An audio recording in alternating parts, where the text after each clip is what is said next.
ఆనందంగా ఉండాలంటే జీవితంలో సంతోషం అనేది చాలా ముఖ్యం. అది డబ్బు వల్ల వస్తుంది అని డబ్బు వెనక పరిగెడతాం, వస్తువులు పోగు చేస్తాం, ఏం చేయాలో అవి చేస్తాం. అయినా సంతోషం మాత్రం ఆమడ దూరంలో ఉంటుంది. అందుకే ఈరోజు సంతోషంగా ఉండాలి అంటే ఏం చేయాలో తెలుసుకుందాం. పాజిటివ్గా ఉండటం చాలా ఈజీ.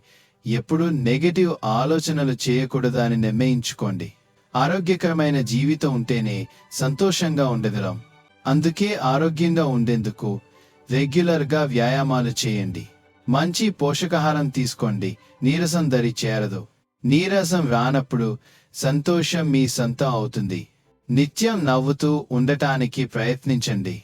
ముఖంపై ఒక చిరునవ్వు కలిగి ఉండండి. ధ్యానం చేస్తే జీవితంలో ఉన్న ఒత్తిడి, అనవసర టెన్షన్ తగ్గుతుంది.